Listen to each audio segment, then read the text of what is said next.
এক বুজুর্গের সাথে অথবা ঈসা আলাইহিস সালামের সাথে একজন লোক হাঁটতেছে। চলতে চলতে চলতে চলতে সফর সঙ্গী দুইটা রুটি ছিল, দুটাই খেয়ে ফেলছে। ঈসা বলতেছে আর একটা কই? কয় আমি খাই নাই। বলে সত্য বলো, তোমাকে দুইটা দিরহাম আমি হাদিয়া দিব। বলে আচ্ছা আমি খাইছি। লোভ।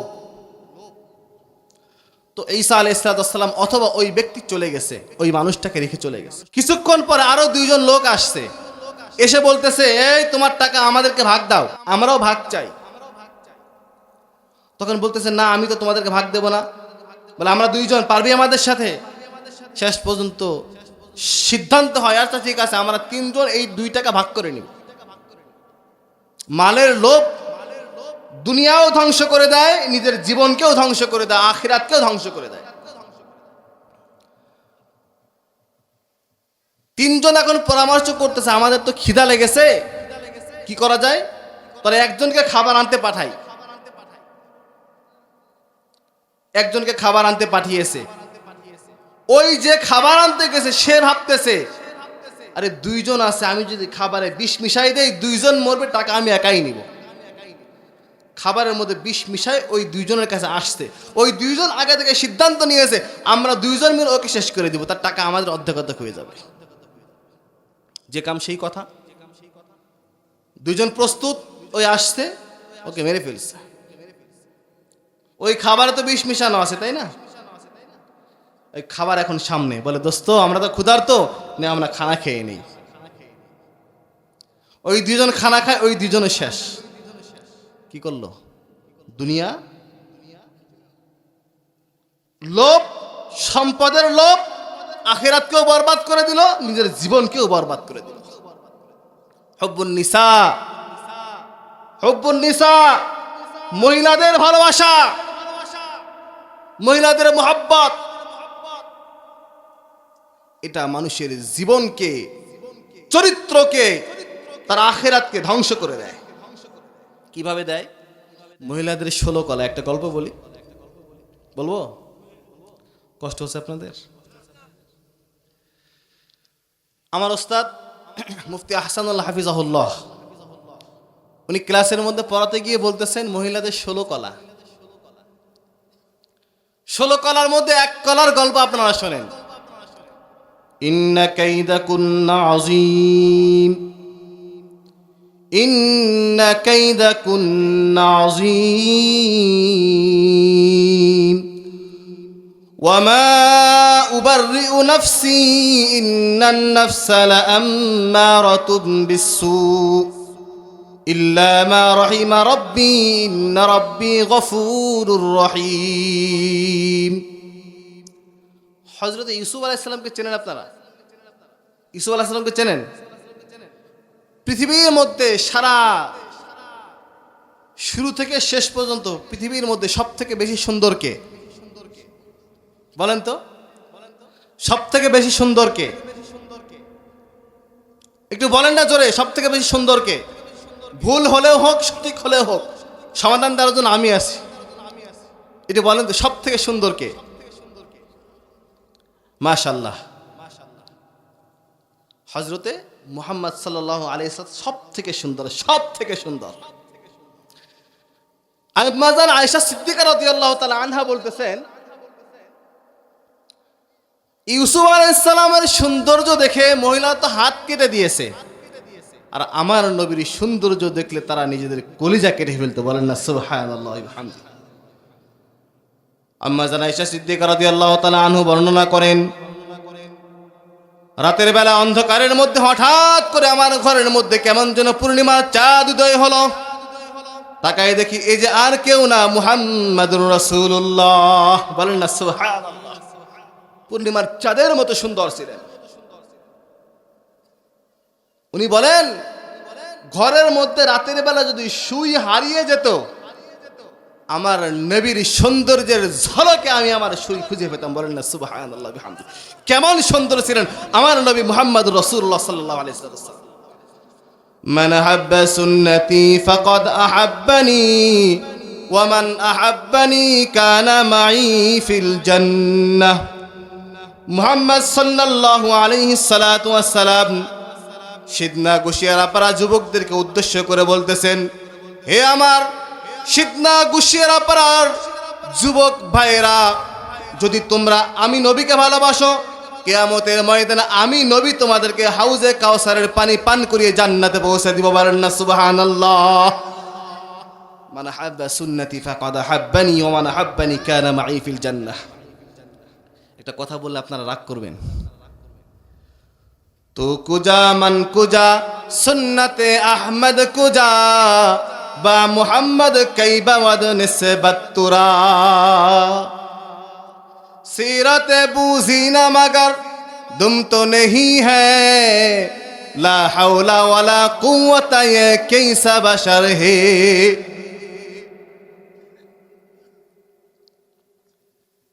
नबी मुहम्मद सल्लल्लाहु अलैहि वसल्लम सुन्नत, নবীর সুন্নত দাঁড়ি আপনারা সবাই জানেন না? আমার নবীকে কে কে ভালোবাসেন একটু আল্লাহু আকবার বলে হাত তোলেন না। আল্লাহু আকবার। ইয়া আল্লাহ, এই এলাকাবাসী সবাইকে তুমি কবুল করো না, সকলে বলেন আমিন। নবীর মুহাব্বতে, নবীর ভালোবাসায় এই ময়দান থেকে একটা ওয়াদা কি করা যায় না? আজকে আমি আসলে আলোচনা করতে আসি না, আপনাদের কাছ থেকে এই কিছু কথা নিতে আসছি। আজকে মাহফিলগুলা, এই যে মাহফিল হচ্ছে, এই মাহফিলটা কেন হয়েছে? হেদায়েত আজকে কোথায় গেল? হেদায়েতের আলো কেন মাহফিলগুলোতে নাই? একটু আগে বলতেছিলাম হেদায়েত কার হাতে? আল্লাহর হাতে। কিন্তু আমি বান্দার কাজটা কি? আমার কাছে যখন আপনাদের এলাকার এই যুবক ছেলেরা আমার কাছে গেছে, আমার মসজিদে মানে জুমা নামাজ পড়ে, একদিন আমার কাছে গেছে যে হুজুর আমরা আপনাকে আমাদের মাহফিলে নিতে চাই। আমি তো আর বক্তা না, বলে না হুজুর, তো আপনাকেই আমরা নিব। আচ্ছা ঠিক আছে। একদিন আমাকে এনারা বলতেছেন হুজুর আপনার একটা ছবি দেন। কি দেন? বললাম ছবি দিয়ে কি করবেন? বলে পোস্টারে দিব, যদি পোস্টারে আমার নাম দেন আমি যাব না। আমি এই কথা বলেছি। আমি তখন তাদেরকে বলেছিলাম, এই কথাও বলেছিলাম, আচ্ছা মাহফিলটা কেন দিচ্ছেন? মানুষের কাছে বাহবা নেওয়ার জন্য? মানুষের কি বাহবা নেওয়ার জন্য, নাকি আল্লাহ তাআলা সন্তুষ্টির জন্য হেদায়েতের আশায় মাহফিল দিচ্ছেন? তখন বলে হেদায়েতের আশায়। আলহামদুলিল্লাহ, এই যুবক ভাইয়ের আমার কথা রেখেছে, তারা আমারও ছবি দেয় না, আমাদের আবরার ভাইয়েরও ছবি দেয় না। বলেন আলহামদুলিল্লাহ। কি বোঝা যায়? বোঝা যায় এই যুবকদের মধ্যে হেদায়েতের নূর আল্লাহ পাক রব্বুল আলামিন জ্বালিয়ে রেখেছেন। বলেন আলহামদুলিল্লাহ। কি জন্য বলতেছিলাম? এই কথার আগে কি জন্য বলতেছিলাম বলে গেছেন? মান আহাব্বা সুন্নতি ফাকাদ আহাব্বানি ওয়া মান আহাব্বানি কানা মাই ফিল জান্নাহ। নবীর সাথে জান্নাতে থাকতে চাই কে কে? থাকতে চাই তো সবাই চাই। ওয়াদা করা যায়? যার মুখে দাড়ি নাই আজকে এই মাহফিলের এই প্যান্ডেল থেকে, এখান থেকে ওয়াদা করতে পারি কিনা যে আল্লাহর নবীর ভালোবাসায়, এই মুহাব্বতে আজ থেকে দাড়িতে আর খুর লাগাবো না? কে কে রাজি আছেন? ওয়াদা করেন না? একটু হাত তোলেন, একটু দাঁড়ায় যান ভাই, হাত নামান, সবাই হাত নামান।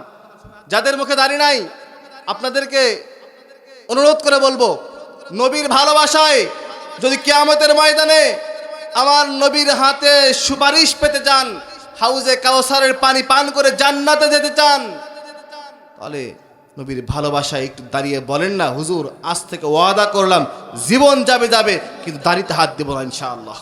দাঁড়ান না, আল্লাহু আকবার বলে দাঁড়ান না। দেখে কয়জন আছেন? কিয়ামতের ময়দানে, কিয়ামতের ময়দানে, আচ্ছা আমাকে বলতে হবে না, দেখি কে দাঁড়ায় কিয়ামতের ময়দানে।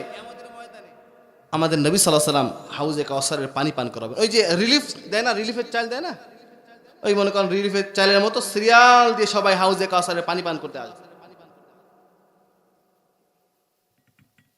সবাই সিরিয়াল দিয়ে পানি পান করতে আসতেছে। মাঝখান থেকে ফেরেশতারা কিছু লোককে সরাই দিচ্ছে। দয়ার নবী বলতেছে, হে আমার ফেরেশতারা, এ তো আমার উম্মত, আমার উম্মতকে কেন তুমি আমার এই লাইন থেকে সরাই দিচ্ছ? ফেরেশতারা তখন বলবে, ইয়া রাসূলুল্লাহ, এরা আপনার উম্মত না। বলেন না নাউযুবিল্লাহি মিন যালিক।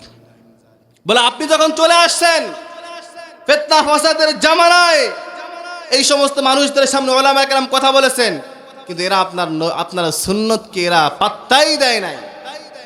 তো আল্লাহর নবী তখন কঠিন কথা বলবেন, সহকন সহকন সহকন, দূর হ দূর হ দূর হ, তুই হাউজে কাউসারের কাছে আসবি না, এখান থেকে অনেক দূরে চলে যা। বলেন না নাউযুবিল্লাহি মিন যালিক। আর যেই সমস্ত মানুষগুলা রাসূল আরবি মুহাম্মদ সাল্লাল্লাহু আলাইহি সাল্লামের সুন্নত দাড়ি নিয়ে কিয়ামতের ময়দানে ওই রিলিফের লাইনে দাঁড়াবে, হাউজে কাউসারের পানি পান করার জন্য দাঁড়াবে, মুহাম্মদ সাল্লাল্লাহু আলাইহি সাল্লাম নিজ হাতে সবাইকে পানি পান করাবেন, এমন পানি পান করাবেন জান্নাতে ঢোকার আগ পর্যন্ত পিপাসা লাগবে না। বলেন না সুবহানাল্লাহ। কে কে একটু হাত তোলেন না, এক দুজন দেখতে চাই, সবাই না। যাদের দাড়ি নাই দুই তিনজনকে দেখতে চাই, বেশি না। আল্লাহু আকবার বলে হাত তোলেন না, শয়তানের মাজা ভেঙে দেন। কেউ নাই, একটু ওঠেন না, একজন ওঠেন, একজন ওঠেন, একটু নিয়ত করেন, হিম্মত করেন। ভাইয়ের নাম কি? সুবহানাল্লাহ। জোরে বলেন নারায়ে তাকবীর। ইব্রাহিম ভাইকে কবুল করেন। মিল্লাতা আবিকুম ইব্রাহিম, কার নামে নাম? আমাদের পিতা ইব্রাহিম আলাইহিস সালামের নামে নাম। ইব্রাহিম আলাইহিস সালাম বসে আছেন, হঠাৎ করে একদিন শুনলেন কে যেন বলতেছে আল্লাহ আল্লাহ আল্লাহ আল্লাহ আল্লাহ আল্লাহ বলে ডাকতেছে। ইব্রাহিম আলাইহিস সালাম বলে, ভাই তুমি কে? আমার সামনে আসো। এত সুন্দর করে তুমি আমার মাশউকের নাম আল্লাহর নাম নিয়েছো। ইব্রাহিম বলতেছে, ইয়া এ মানুষ, তুমি একবার আমার আল্লাহ পাক রব্বুল আলামিনের নামটা আমাকে শোনাও।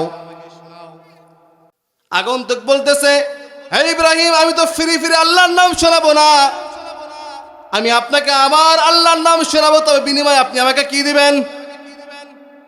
ইব্রাহিম আলাইহিস সালাম বলতেছেন, এই মাঠের মধ্যে যত ছাগল আছে সব ছাগল তো আমি তোমাকে দিয়ে দিব, তবুও তুমি একবার আমার আল্লাহর নাম শোনাও। আবার ওই আগন্তুক আল্লাহ বলে ডাক দিয়েছে, আল্লাহর নাম ইব্রাহিম আলাইহিস সালামকে শুনিয়েছে। ইব্রাহিম আলাইহিস সালাম খলিলুল্লাহ, বন্ধুর নাম যত উচ্চারিত হয় প্রেম তত, ভালোবাসা তত উতলে ওঠে, আবেগ তত উতলে ওঠে। আগন্তুককে বলে, ভাই আবারও আল্লাহর নাম শোনাও না। বলে কি দিবেন? বলে উট যা আছে সব দিয়ে দিব। বলে আবারও বলেন, বলে কি দিবেন? বলে সম্পদ যা আছে সব তোমাকে দিয়ে দিব, তবুও তুমি একবার হলে আমার আল্লাহ পাক রব্বুল আলামিনের নাম আর একবার শোনাও। আল্লাহর নাম শোনাইতে শোনাইতে এবং শুনতে শুনতে ইব্রাহিমের সব সম্পদ শেষ। ইব্রাহিম আলাইহিস সালাম বলতেছেন, আর একবার শোনাও না। বলে আপনার কাছে তো আর কিছু নাই, এখন কি দেবেন? বলে আগন্তুক, তুমি যদি আমার আল্লাহর নাম আমাকে আর একবার শোনাও, আমি ইব্রাহিম সারা জিন্দেগি তোমার গোলাম হয়ে থাকবো। বলেন না সুবহানাল্লাহ। আল্লাহ পাক রব্বুল আলামিন আমাদের এই ইব্রাহিম ভাইকে, ইব্রাহিম আলাইহিস সালামের ঈমানে উজ্জীবিত হয়ে কিয়ামতের ময়দানে রাসূল করিম সাল্লাল্লাহু আলাইহি ওয়াসাল্লামের হাউজে কাউসারের পানি পান করে জান্নাত যাওয়ার মতো তৌফিক দান। সকল বলেন আমিন। আর কেউ উঠলেন না, উনি কিন্তু পেয়ে গেছে। বলতেছিলাম, মান হাব্বা সুন্নতি ফাকাদ আহাব্বানি ওয়া মান আহাব্বানি কানা মাই ফিল জান্নাহ। জান্নাতের মধ্যে যাবেন, জান্নাতের মধ্যে যাওয়ার সময় মনে হবে আরে নতুন জায়গা, অপরিচিত জায়গা, আমি কিভাবে থাকবো? অপরিচিত জায়গা, কিছুই চিনি না, কেমনে থাকবো? রাসূল করিম সাল্লাল্লাহু আলাইহি সাল্লাম ভয় ভাঙ্গিয়ে বলতেছেন, মাই ফিল জান্নাহ, আরে তুমি জান্নাতে একা থাকবা না, আমি নবীও তোমার সাথে জান্নাতে থাকবো। বলেন না সুবহানাল্লাহ। এটার জন্য কি দরকার? হেদায়েত দরকার, ঈমান দরকার। কি দরকার? হেদায়েত দরকার। হেদায়েত না থাকলে কোনো কিছু কাম হবে না। এই হেদায়েতকে টিকিয়ে রাখার জন্য কি বলতেছিলাম? হেদায়েতের নূর আমার মধ্যে জ্বলতেছে কিনা, কিভাবে জানবো? প্রথম পয়েন্ট হলো দুনিয়ামুখী না হওয়া। দুনিয়ামুখী না হওয়া, ওটা বলতে গিয়ে 3টা পয়েন্ট বলছিলাম। একটা পয়েন্ট বলছি হুব্বে যা, পদের লোভ। 2 নম্বর বলছি হুব্বে মাল, মালের লোভ। 3 নম্বর হুব্বুন নিসা। ওই 16 কলার কিসসা বাদ গেছে, ওই কিসসাটা একটু বলি। ইন্না কাইদাকুন্না আযীম, ইউসুফ আলাইহিস সালামের ঘটনা, এটা আপনারা জানেন। মহিলাদের চক্রান্ত যে জঘন্য, এটা আল্লাহ তাআলা কোরআনেই বলতেছেন। 16 কলার 1 কলা কি? তো কে যেন হুজুরের মুখে ওয়াজ শুনছে যে মহিলাদের 16 কলা। তো ওই মানুষটা কয় আমি 16 কলার 1 কলা দেখেই ছাড়বো। তো যাইতে যাইতে দেখে কুয়ার পাশে একটা যুবতী মহিলা দাঁড়ায় আছে, যুবতী মেয়ে দাঁড়ায় আছে। ওই যুবতী মেয়ের কাছে যায়, বলতেছে এই আমি শুনছি মহিলাদের 16 কলা, মহিলাদের 16 কলা। 16 কলা আবার কি? তখন ওই যুবতী বলতেছে আপনি দেখতে চান হুজুর, আপনি দেখতে চান? বলে হ্যাঁ দেখব। আশপাশে তাকিয়েছে যুবতী, তাকায় নিজের জামা কাপড় ছিঁড়তেছে, একা একাই চিল্লাচ্ছে, চিৎকার দিয়ে বলতেছে আমাকে বাঁচাও বাঁচাও বাঁচাও, চিৎকার শুরু করে দিয়েছে। গ্রামবাসী লাঠি সুটা নিয়ে চলে আসছে। যখনই গ্রামবাসীর কাছে চলে আসতে, ওই যুবতী মহিলা নিজে নিজেই আবার কূপ থেকে পানি তুলে নিজের গায়ে ঢেলে দিয়েছে। গ্রামবাসী চলে আসছে, বলতেছে কি হয়েছে? কূপে পড়ে গেছিলাম, এই হুজুর আমাকে বাঁচাইছে। গ্রামবাসী চলে গেছে, বলছে হুজুর, ওই যুবতী বলতেছে হুজুর কিছু বুঝলেন? বলে না তো বুঝি নাই। বলল আপনাকে আমি ফাঁসিয়ে দিয়েছিলাম 16 কলার 1 কলা, আবার আপনাকে আমি বাঁচাই দিলাম 16 কলার 2 কলা। বলেন সুবহানাল্লাহ বলবেন, এখানে সুবহানাল্লাহ বলবেন। বুঝেন না এই কথা? মহিলাদের চক্রান্ত একজন মানুষকে ধ্বংস করে দিতে পারে, তার ঈমান ধ্বংস করে দিতে পারে, তার ইসলাম ধ্বংস করে দিতে পারে, তার থেকে জান্নাত তার কাছ থেকে ছিনিয়ে নিতে পারে। ইন্না কাইদাকুন্না আযীম ওয়া মা উবাররিউ নাফসি ইন্নান নাফসা লাআম্মারাতুন বিসসু। ইউসুফ আলাইহিস সালাতু ওয়াস সালাম উনি নবী, তারপরে উনি বলতেছেন মা উবাররিউ নাফসি ইন্নান নাফসা লাআম্মারাতুন বিসসু। আমি মানুষ, আমার নফস আছে। ওয়া মা উবাররিউ নাফসি, আমি আমার নফসের ধোঁকা থেকে মুক্ত থাকতে পারি নাই। ইন্নান নাফসা লাআম্মারাতুন বিসসু ইল্লা মা রাহিমা রাব্বি, আমার আল্লাহ যদি আমাকে না বাঁচাতেন হয়তো বা আমি গুনাহে লিপ্ত হয়ে যেতাম। বলেন না নাউজুবিল্লাহ। কে বলতেছেন? ইউসুফ আলাইহিস সালাম বললেন যে আমাকে যদি আল্লাহ পাক রব্বুল আলামিন হেফাজত না করতেন তাহলে হয়তো বা আমিও বাঁচতে পারতাম না, আমিও ওইদিকে আকৃষ্ট হয়ে যাচ্ছিলাম। হেদায়েত কার হাতে? হেদায়েত আল্লাহর হাতে। 3টি জিনিস যখন আপনার মাঝে, আমার মাঝে খেয়াল করবেন, মনে করবেন আপনার মধ্যে হেদায়েত আছে এবং হেদায়েতের নূর জ্বলতেছে। 1 নম্বর বললাম দুনিয়া বিমুখ হওয়া। 2 নম্বর যে কোনো কাজ করার ক্ষেত্রে পরকালকে সামনে রাখা, আখিরাতকে সামনে রাখা। কোথায় যাব? চাকরি করতে যাচ্ছি, আমার পরকালকে সামনে রাখা। মাঠে আমি ধান লাগাতে গেছি, আমার পরকালকে সামনে রাখা। যে কোনো কাজই করতে যাই না কেন তাকে সামনে রাখা, পরকালকে সামনে রাখা। আমি বাড়ি করতেছি, আমার পরকালকে সামনে রাখা। আমি মাহফিল করতেছি, আমার পরকালকে সামনে রাখা। এক বুজুর্গ বলেন তুমি একটু চিন্তা করে দেখো, তুমি কোথায় ছিলা, কোথা থেকে আসছো, কোথায় আসছো, কেন আসছো, কি করতেছো, ফলাফল কি হবে? কোথা থেকে আসছো, কোথায় আসছো, কি করতেছো, কোথায় যাবা, ফলাফল কি হবে? আমাদের বাসস্থান কোথায়? জোরে বলেন আমাদের বাসস্থান কোথায়? জানেন না? জানেন না? জান্নাত। কে বলেন? আমরা সবাই কোথায় ছিলাম? জান্নাতে ছিলাম। আদম আলাইহিস সালাম কোথায় ছিলেন? জান্নাতে ছিলেন না? জান্নাত থেকে ফিরে আসছি, জান্নাত থেকে চলে আসছি, আবার জান্নাতে যাওয়া লাগবে। মাঝখানের সময়টা জান্নাতে ফিরে যাওয়ার মতো কাজ আমাদেরকে করতে হবে। আল্লাহ নবী সাল্লাল্লাহু আলাইহি সাল্লাম বলেন ইন্নাল্লাযীনা ক্বালু রাব্বুনাল্লাহু সুম্মা ইসতাকামু তাতানাজ্জালু আলাইহিমুল মালায়েকা আল্লা তাখাফু ওয়া লা তাহজানু ওয়া আবশিরু বিল জান্নাতিল্লাতী কুনতুম তুআদুন। যেই সমস্ত মানুষগুলা আমি আল্লাহকে আল্লাহ বলে স্বীকার করার পরে, আমি আল্লাহকে রব বলে স্বীকার করার পরে যতই বিপদ আসুক না কেন, যতই হামলা মামলা আসুক না কেন, সর্ব অবস্থায় আমি আল্লাহকে ছাড়বে না, আমি আল্লাহকে অস্বীকার করবে না, আমি আল্লাহকে আল্লাহ বলেই মানবে, ইস্তেকামাত থাকবে। এই সমস্ত মানুষগুলা যখন মৃত্যুর বিছানায় আছাড় খাবে, আল্লাহ পাক রব্বুল আলামিন বলেন তাদের জন্য আল্লাহ পাক রব্বুল আলামিন ফেরেশতা পাঠিয়ে দিবেন, বলেন না সুবহানাল্লাহ। কিন্তু আমরা কি করি? ফেরেশতা আসার রাস্তা বন্ধ করে দিয়েছি। লা তাদখুলুল মালায়েকা বাইতান ফিহি কালবুন আও তাসাবির। যেই ঘরের মধ্যে কুকুর অথবা কোনো প্রাণীর ছবি থাকে, রহমতের ফেরেশতারা ওই ঘরে প্রবেশ, জোরে বলেন, ওই ঘরে প্রবেশ করে না। আমাদের ঘরে ছবি আছে কি নাই? আমার নেতার ছবি, আমার মায়ের ছবি, আমার বাবার ছবি, আমার দাদার ছবি, অমুক নেতার ছবি, অমুক বুশের ছবি, অমুকের ছবি আমার ঘরে ঝুলতেছে কিনা? যেই ঘরের মধ্যে কোনো প্রাণীর ছবি থাকে ওই ঘরে রহমতের ফেরেশতারা প্রবেশ করে না। আল্লাহর বান্দা মৃত্যু শয্যায় শায়িত, শয়তান ইবলিস বাবার সুরতে মায়ের সুরতে মানুষটার সামনে চলে আসছে। মায়ের সুরতে বাবার সুরতে এসে বলতেছে, এ আমার বেটা, আমি তোর বাবা, আমি তোর মা, আমরা দুনিয়া থেকে চলে আসছি।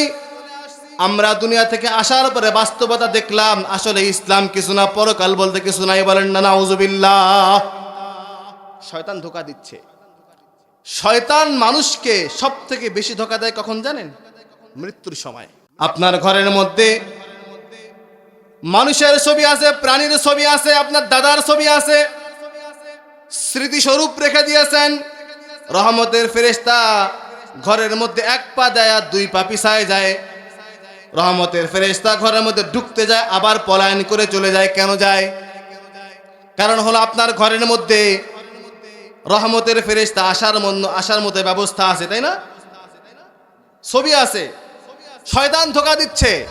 শয়তান কি করতেছে? ধোঁকা দিচ্ছে, আর রহমতের ফেরেশতা ঢুকতে পারতেছে না। যেই ঘরে কুকুর বা প্রাণীর কোনো ছবি থাকে না, মুমূর্ষু অবস্থায় শয়তান ধোঁকা দিতে যায়। যেই মানুষটা সব সময় হিদায়াতের উপরে চলার চেষ্টা করেছে, দ্বীনের উপরে চলার চেষ্টা করেছে, আখিরাতের উপরে চলার চেষ্টা করেছে, দুনিয়া থেকে বেঁচে থাকার চেষ্টা করেছে, গুনাহ থেকে নিজেকে বাঁচিয়ে নিয়েছে, আলেমদের সঙ্গে সম্পর্ক রেখেছে, আখিরাতের সাথে মানে আখিরাতকে ভয় করেছে, কোরআনের সাথে সম্পর্ক রেখেছে, কিয়ামতের ময়দানে আল্লাহ পাক রব্বুল আলামিন জান্নাত তো দিবেন, কিন্তু তার আগে কি দিবেন? ওই মানুষটা যখন মৃত্যুর বিছানায় শায়িত, শয়তান এসে ধোঁকা দিচ্ছে, আমি তোর মামা, আমি তোর মা, আমি তোর বাবা, ধোঁকা দিয়ে বেঈমান করার পায়তারা করতেছে। আল্লাহ পাক রব্বুল আলামিন তানাজ্জালুল মালায়েকা তাতানাজ্জালু আলাইহিমুল মালায়েকা, রহমতের ফেরেশতা ওই মানুষের ঘরের মধ্যে ঢুকায় দেয়। আল্লাহ পাক রব্বুল আলামিন রহমতের ফেরেশতাকে বলে, যাও আমার ফেরেশতা আমার বান্দাকে তুমি বেঈমান হওয়া থেকে হেফাজত করো। ফেরেশতাগুলো যখন বান্দার সামনে চলে আসে, অটোমেটিক আল্লাহ পাক রব্বুল আলামিনের কুদরতের কারিশমায় ওই মানুষটা বুঝতে পারে আসলে এটা আমার মাও না, এটা আমার বাবাও না, এটা হলো শয়তান। বলেন না সুবহানাল্লাহ বিহামদিহি। কেন বোঝে? রহমতের ফেরেশতা চলে আসছে কিসের জন্য? তাতানাজ্জালু আলাইহিমুল মালায়েকা, ফেরেশতারা তাকে চলে আসছে তাকে জান্নাতে নেওয়ার জন্য। আর বলতেছে, লা তাখাফু ওয়া লা তাহজানু, তোমাকে তোমার শয়তান ধোঁকা দিচ্ছে, তোমার বাবা সেজে মা সেজে তোমাকে ধোঁকা দেয়, খবরদার তুমি ধোঁকায় পড়ো না। ও আল্লাহর প্রিয় মাহবুব বান্দা, ধোঁকায় পড়ার দরকার নাই। লা তাখাফু ওয়া লা তাহজানু, তুমি তোমার ঈমানের উপর অটল থাকো। আমরা ফেরেশতা তোমাকে সুসংবাদ দিতেছি, আবশিরু বিল জান্নাহ আল্লাতী কুনতুম তুআদুন। বলেন না সুবহানাল্লাহ। শুধু এটাই না, সুসংবাদ পর্যন্তই ক্ষান্ত এমন না, আল্লাহ পাক রব্বুল আলামিনের ইশারায় ফেরেশতারা ওই বান্দার সামনে জান্নাতকে তুলে ধরবেন, বলবেন দেখো এই হলো তোমার জায়গা, এই হলো তোমার মাকান, খবরদার তুমি বেঈমান হয়ে আসো না, তুমি ঈমান নিয়ে তারপরে তুমি আসো। বলেন না সুবহানাল্লাহ। জান্নাত দেখতে দেখতে দেখতে দেখতে আল্লাহর বান্দা ঈমান নিয়ে দুনিয়া থেকে চলে যায়। বলেন না সুবহানাল্লাহ। কিন্তু কি দরকার এটার জন্য? কি দরকার? হেদায়েত দরকার, হেদায়েতের আলো জ্বালা দরকার। আর ঘর থেকে কি করতে হবে? ঘরকে কি করতে হবে? রহমতের ফেরেশতাকে ঢোকার সুযোগ করে দিতে হবে। যদি রহমতের ফেরেশতাকে ঢোকার সুযোগ না করেন, ওই ফেরেশতার দরজা থেকেই চলে যাবে, আর হেদায়েত নসিব হবে না, আর ঈমান নসিব হবে না, বেঈমান হয়ে দুনিয়া থেকে বিদায় গ্রহণ করা। ফেরেশতারা আরো বলে কি জানেন? নাহনু আউলিয়াউকুম ফিল হায়াতিদ দুনিয়া ওয়া ফিল আখিরাহ। নাহনু আউলিয়াউকুম ফিল হায়াতিদ দুনিয়া ওয়া ফিল আখিরাহ ওয়া লাকুম ফিহা মা তাশতাহি আনফুসুকুম ওয়া লাকুম ফিহা মা তাদউন। বলেন না সুবহানাল্লাহ। ফেরেশতারা বলবে, এই শোনো, আমরা শুধুমাত্র তোমার দুনিয়ার সঙ্গী না, কিয়ামতের ময়দানে জান্নাতের মধ্যে আমরা তোমাদের সঙ্গী হব। বলেন না সুবহানাল্লাহ। এমন জায়গায় আমরা তোমাকে নিয়ে যাব। লাকুম ফিহা মা তাশতাহি আনফুসুকুম ওয়া লাকুম ফিহা মা তাদউন। সেখানে তুমি যা চাইবা তুমি তাই পাবা। বলেন না সুবহানাল্লাহ। এই ওয়াজ করার পরে একজন এসে কয়, হুজুর বিড়ি পাওয়া যাবে? কি পাওয়া যাবে? বিড়ি পাওয়া যাবে? আরে বিড়ির কথা তো তখন চিন্তাই আসবে না। বলেন না সুবহানাল্লাহ। আল্লাহ, যুবক, ওই সুন্দরী রমণীর জন্য পাগল হয়েছ, আল্লাহ পাক রব্বুল আলামিন জান্নাতে তোমাকে কি দিবেন? জান্নাতে কি দিবেন? কোন বুড়ে জান্নাতে যাবে না, বুড়ে মানুষ জান্নাতে যাবে না, কোন বুড়ে মানুষ জান্নাতে যাবে না, সব জান্নাতে যাবে যুবকরা। যাবেন তো যুবকরা ইনশাআল্লাহ? বৃদ্ধদের মন খারাপ, মন খারাপ না? মন খারাপ না? আপনাকে তো জান্নাতে যাবেন না, হ্যাঁ? মাশাআল্লাহ। বৃদ্ধরা জান্নাতে যাবে না, বৃদ্ধদেরকে আল্লাহ পাক রব্বুল আলামিন যুবক বানায় জান্নাতের মধ্যে প্রবেশ করাবে। বলেন না সুবহানাল্লাহ। ইন্না আকরামাকুম ইনদাল্লাহি আতকাকুম। ইন্না আকরামাকুম ইনদাল্লাহি আতকাকুম। কালো মানুষ জান্নাতে যাবে না। বেলালে হাবশি জান্নাতে যাবে না নাকি? ইন্না আকরামাকুম ইনদাল্লাহি আতকাকুম। আমার আল্লাহর কাছে ইন্নাল্লাহা লা ইয়ানজুরু ইলা সুওয়ারিকুম ওয়ালা ইলা আমওয়ালিকুম ওয়ালাকিন ইয়ানজুরু ইলা কুলুবিকুম ওয়া আমালিকুম। বলেন না সুবহানাল্লাহ।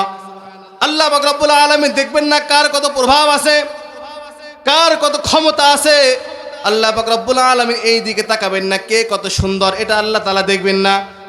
আল্লাহ তাআলা দেখবেন না কার কত বড় বড় ব্যাংক আছে, আল্লাহ তাআলা দেখবেন না কার কত অঢেল সম্পদ আছে। রব্বুল আলামিন দেখবেন কার দিলের কি অবস্থা, কার আমলের অবস্থা ভালো। এই সমস্ত মুমিনগুলোকে যার আমল ভালো, যার দিল ভালো, আল্লাহ পাক রব্বুল আলামিন তাদেরকে বেছে বেছে বেছে বেছে জান্নাতের মধ্যে প্রবেশ করাবেন। বলেন না সুবহানাল্লাহ। ইন্নাল্লাযীনা আমানু ওয়া আমিলুস সালিহাতি কানাত লাহুম জান্নাতুল ফিরদাউসি নুজুলা খালিদিনা ফিহা লা ইয়াবগুনা আনহা হিওয়ালা। যাদের মধ্যে ঈমান আছে, হেদায়েত আছে তো নাকি? ঈমান আছে তো নাকি? ঈমান থাকা লাগবে। ওয়া আমিলুস সালিহাত, যাদের মধ্যে ঈমান আছে, আমলে সালেহ আছে, নেক আমল আছে, নেক কাজ আছে, আল্লাহ পাক রব্বুল আলামিন বলেন কানাত লাহুম জান্নাতুল ফিরদাউসি নুজুলা। তাদের জন্য আল্লাহ পাক রব্বুল আলামিন জান্নাত প্রস্তুত করে রেখেছেন। বলেন না সুবহানাল্লাহ। জান্নাতে যাব তো ইনশাআল্লাহ। আল্লাহ পাক রব্বুল আলামিন আমাদের সকলকেই একসাথে জান্নাতে যাওয়ার মতো তৌফিক দান করে। সকলে বলেন আমিন। ওয়া আখির দাওয়ানা আলহামদুলিল্লাহি রাব্বিল আলামিন।